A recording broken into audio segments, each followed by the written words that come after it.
Welcome back, everybody. My name is Tim. This is another Real Ideal Gear review, and today we're looking at the Casio MTD-1074. This is a great looking watch. When I saw this on Amazon, I thought this is a really simple, kind of a sporty dive looking watch. Has a little Longines feel to it, as far as I can tell. And I thought this is going to be a watch that I'm going to go get and review. Pretty low cost. And when the watch came in, I was stunned by just the looks of it. It has a great polished look, kind of an upscale, sporty style watch. And so I thought this is going to be a fun review. So let's go through the 5 things we always go through: size, fitment, finish, accuracy, and then legibility and lume. Now, the size of this watch is a 50 millimeter watch as far as the case diameter goes. It's 11 millimeters high off the wrist and a 20 millimeter strap. Now, there's not a lot of other information that's out there on the internet. I tried looking for this watch on all kinds of sources. I typically go to Amazon, eBay, Casio, and they did not even have this watch listed at Casio's website.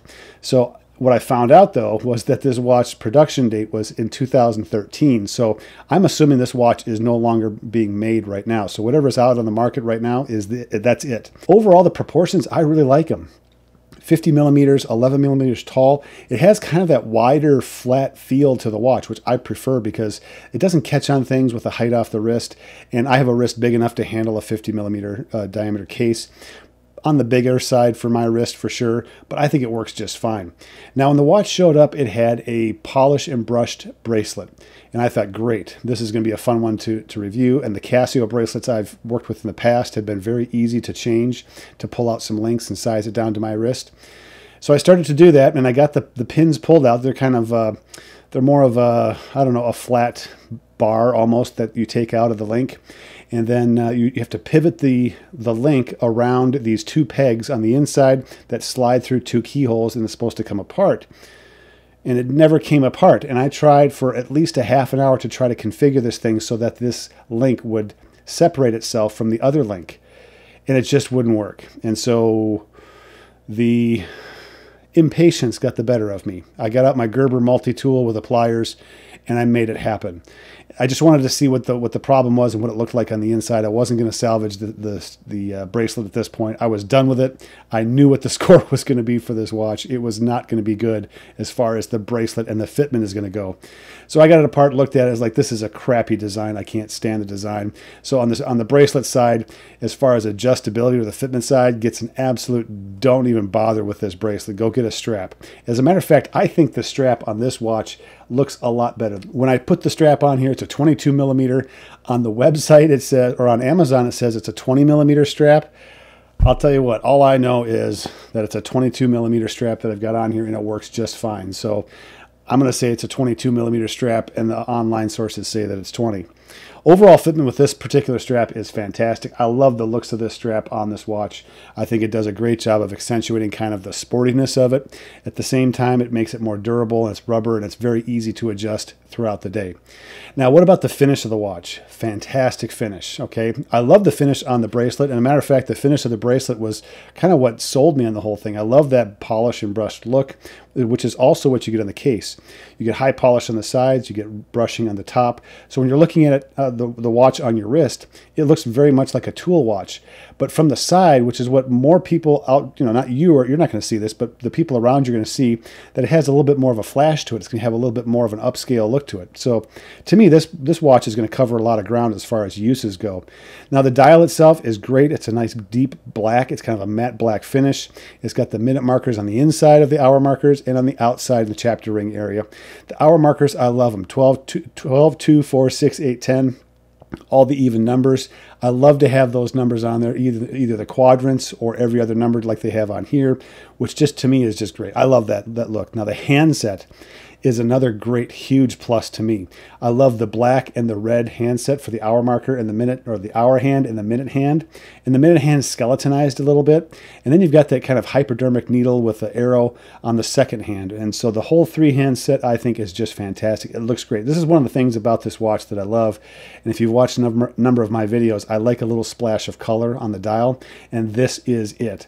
Not a lot of writing on the dial. You have the Casio name at the top, but then you also have water resistant, 100 meters of water resistant, which is great. So it is, I think, a great sport looking watch. Has almost kind of a Longines look to it. Now, if you move over to the crown, this is another frustration that I had. Adjusting the date and also adjusting the time. Typically, you have a two position where the first position you adjust the date and the second position you adjust the time. The second position where the time is adjusted is a hacking position. The second hand stops, you can adjust the time, no problem. The first position, which I think is the first position, you don't always adjust the date. Sometimes nothing happens. I'm not a huge fan of the adjustability using this crown, using the engineering behind the system. It just is kind of hit or miss on the date side. On the hour and minute side, no problem. It works just fine. Again, overall look of this watch is great. I love the look of the polish and the brush. The crown is a little bit on the small side, and it has crown guards at the same time. So to me, they could have made the crown bigger, a little bit easier to grip. And so that's another piece to the whole crown. I'm not a fan of the crown and the usability of the crown, as it were. Now, if we go to the accuracy, it's a typical quartz Casio accuracy. It's fantastic. You're not going to have any issues with this. I don't know what the battery life of this is going to be. I'm just going to assume the worst case scenario, which is usually 2 years on a battery. And if this is a watch that's been on the shelf for a while, I'm going to say year and a half is probably where I'm going to get the best use out of this watch.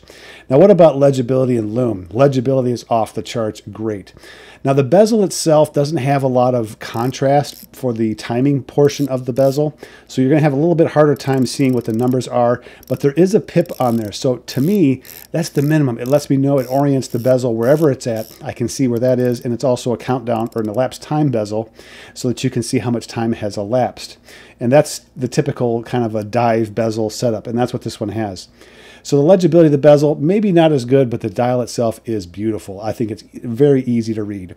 Now the lume, it's got fantastic lume. This has some of the best lume. It is pretty good all night. It's not the easiest to see early in the morning, so to me, it is an all-night lume, but for me with reading glasses, yeah, it's a little questionable at 4 or 5 in the morning. 100 meters of water resistance makes this watch useful for almost any circumstance. It has, as far as I know, a mineral crystal, which also makes it a tougher crystal as far as scratches go.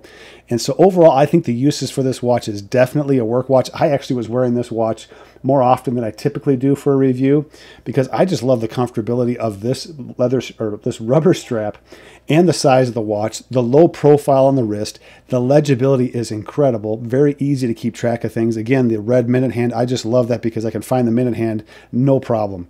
So to me, the uses of this watch are definitely a work watch. I would say casual and even into that professional office work because you do have some polish on the sides.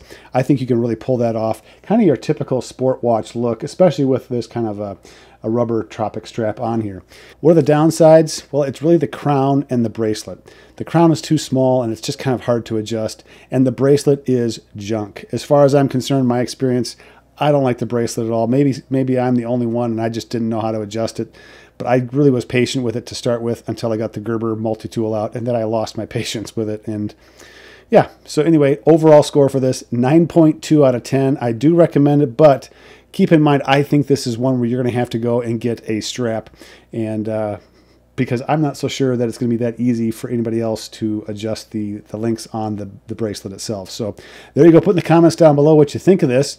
Also, check out my webpage, realidealgear.com. Some of these watches may end up there. There's other watches that are already there for sale that I've reviewed. Also, some of the cheaper watches I've paired up with flashlights just to kind of make it a sweeter deal for everybody and make it more worthwhile. So put in the comments down below what you think of this or any other Casios that are out there that are analog. This is a straight up analog watch with a date. Oh, by the way, the date, fantastic date, very easy, very legible.